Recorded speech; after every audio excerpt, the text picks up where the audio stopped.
Hey everybody. For this video, I want to talk about Coming to an Awareness of Language by Malcolm X, the essay that I had given you for homework the first week, so I know I'm a little late with this video. Maybe you want to take a look back at that essay to kind of refresh your memory. Sorry about that. I'm trying to get the videos on a better time schedule here, but I think we're moving towards that. Okay, so this essay, I would say first of all, if you haven't watched the video that I posted for this week about the narrative essay, I would go and watch that video first. You might also want to read the assignment sheet for the narrative essay, because that's the main reason I wanted us to read this, Coming to an Awareness of Language, because it's kind of similar to what I'm going to have us do for our first essay for this class. So I think I asked you in the homework questions about this essay. Like, I asked you, what do you think makes this a narrative essay? Why do people write narrative essays? So I'm going to try to touch on some of that stuff. So first of all, some of the things that make it a narrative essay, it's obviously in the first person. It's his personal story, right? Something that you might have heard a lot throughout your time in school is they tell you, you can't use the word I in an essay. Like I've said about a lot of stuff, and I'm going to continue to say all semester, there's a lot of these rules that they gave us are, kind of bullshit, not really necessary, and you can be freed of the restrictions about something like that. You can't say I in an essay because you can. When I read essays that are written by professors, when I read books written by doctors, the whole thing. They use the word I sometimes because they're the ones writing. I feel like a lot of the stuff in high school, especially, they try to make it seem like you're not supposed to give your own opinion, like you're supposed to be like this objective person who's above everything, and you're not giving your own opinion. We have to give our own opinions in essays. If most essays are trying to make an argument, if they're trying to convince the reader of something, you're going to be making an argument about what you think. So for me, you can use the word I in an essay, and for this kind of narrative essay, you're basically going to have to because it's going to be a personal story. So that's the first thing. Another thing, he obviously takes us through some of his experiences. Here's one thing about a narrative essay that I wanted to jump into. This is on the first page, just right at the beginning, at the first paragraph.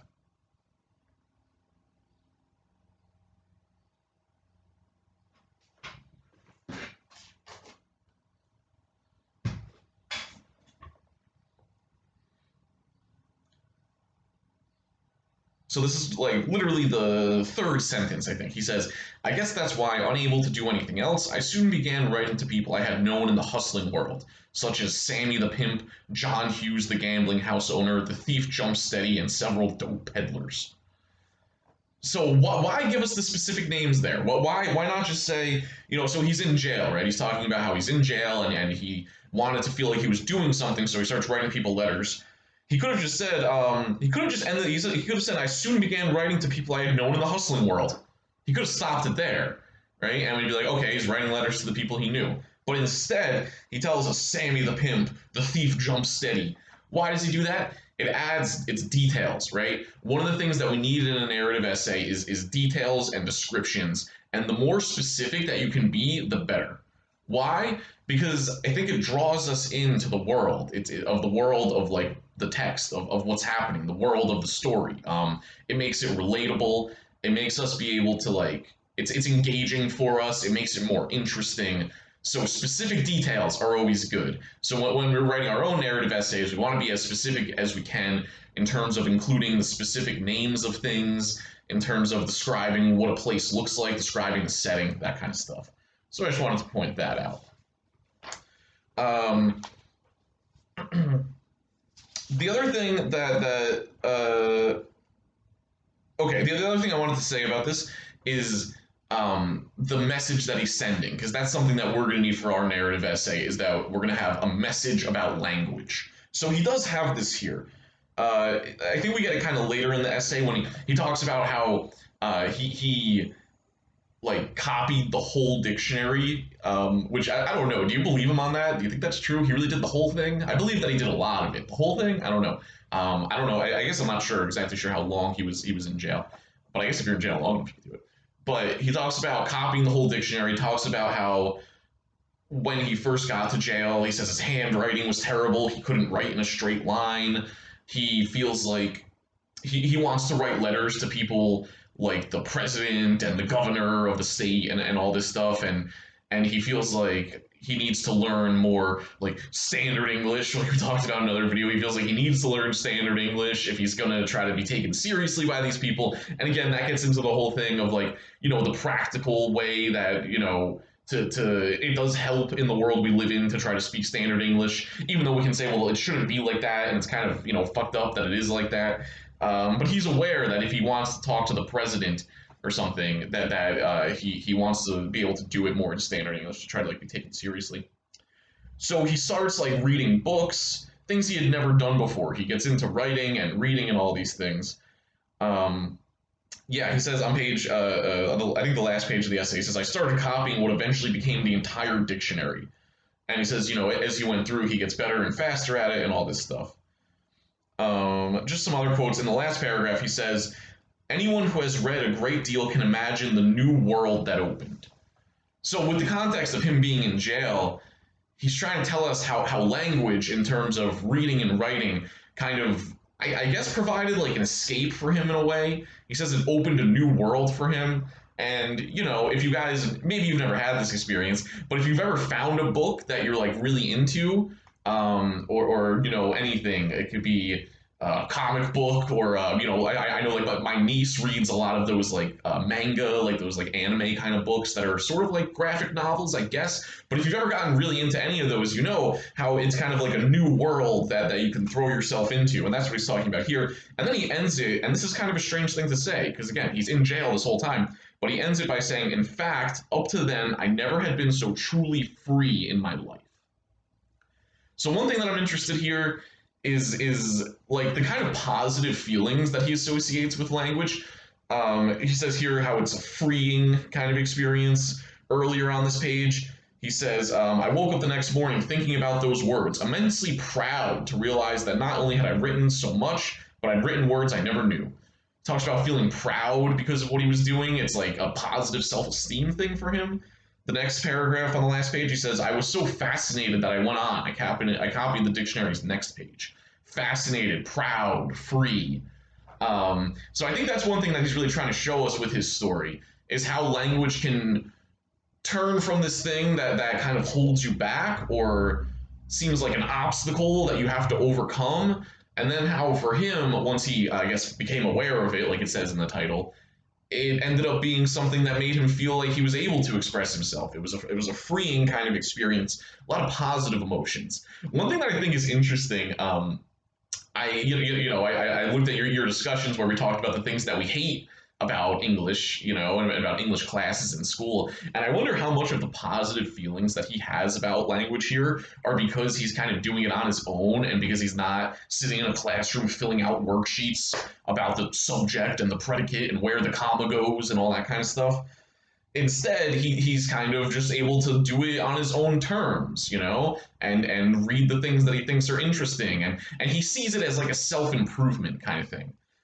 Which I think helps for him as well. But I just want to return to this last sentence. Up to then, I had never been so truly free in my life. While he's in jail, he's saying this. I don't know. What do you guys think he means by that? Is it like... It sounds kind of corny the more I think about it. I had never been so free. Why? Because you can read books and write a letter? I don't know. Is it corny? Is he being too sentimental? What do you guys think? I don't know. Maybe just something to consider. But, okay, in terms of this being a narrative essay, I think this is his message about language. If you watch the video about the narrative essay, I talk about how we need a message about language. His message here is, yeah, that language can be this thing that makes us feel more free, that can open up a new world, that can allow us to kind of feel good about ourselves in a way because, he feels like he can better communicate with people and stuff. He feels like he can be understood and kind of the positive emotions that come along with that. That exact topic, like that exact message about language, not really something I would encourage you guys to go with because I feel like it's easy just to start saying, well, it's important to use your voice and these kind of like cliches. These kind of commonplace sayings that I don't think are like all that interesting. That's why I gave you those 4 topics on the assignment sheet that we're going to talk more about in other videos. So I don't necessarily think we should go with the message that he does here, but I want you to see how he tells a story that shows us that language is more important than we might think, which is the exact assignment that I'm giving you for the narrative essay. So this is a kind of example. for us. The one thing I'll say about this though is that he kind of like jumps around. Like he gives us a lot of like little examples of, when he was in this prison and he heard. Let's actually turn to that. He talks about the thing that made him like want to become better with language. So this is on the second to last page, or I guess page 2. It's only like 3 pages long, right? This is on page 22 by the top, the last paragraph.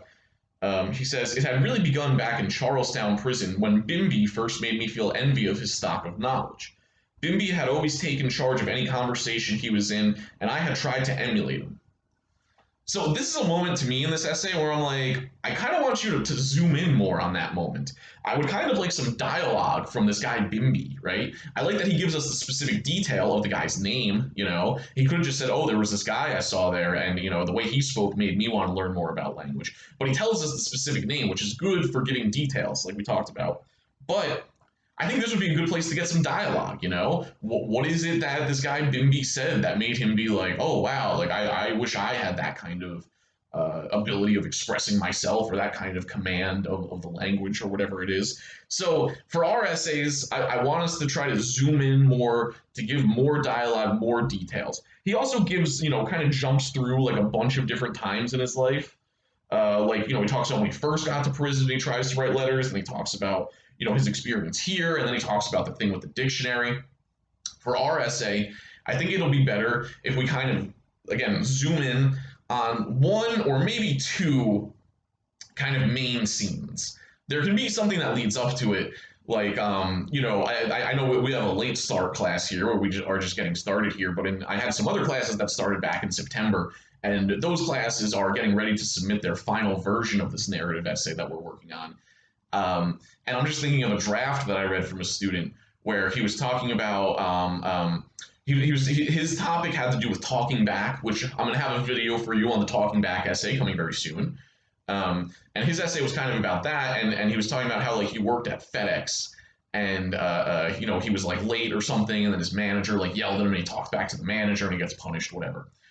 But he started it by talking about like getting into his car that morning and how cold it was outside and giving details and descriptions, and then it all builds up to now this conversation with the manager that he has. So you really want to try to zoom in ours. Malcolm X here, he's skipping around a lot and just giving like little examples, I want us to kind of more bring the reader into these specific scenes. Like this thing here when he's talking about the guy Bimby, the way that he talked, I would want him to bring us into that exact, far be it for me to be to tell Malcolm X what he should have done in his essay, I guess. He probably knows more than me, but I would have liked it if it kind of like was like, okay, I was in this room and we were in jail, and here's what it looked like. There were white tile walls and bars around us, and the guards are watching us and these things, and we're having a conversation, and this guy Bimby, here's what he looked like. He was a tall guy. This is what his hair looked like. We're all wearing prison jumpsuits or whatever.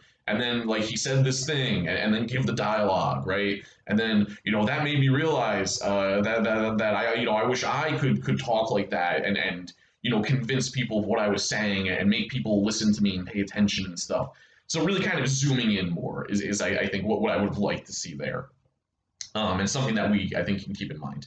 One thing, maybe the last thing I'll say here, one thing that I disagree with him on, so this is also on page 22, the end of like the second to last paragraph there. He says, how would I sound writing in slang the way I would say it? Something such as, look, Daddy, let me pull your coat about a cat, Elijah Muhammad. I disagree with this. I like the way he writes there. I would have enjoyed to read the essay like that. And it's dialect, when we could say, oh, people might not understand. But I don't know. I don't really have a hard time understanding that. Like calling someone daddy or whatever, though, not in the way people do now. Back in like the 50s, that was like more normal slang, right? Not the connotations we associate with that now. You know what I mean? But it was back then. It was like saying dude or something, So like and calling someone a cat, like another thing. It's like calling someone a dude, basically.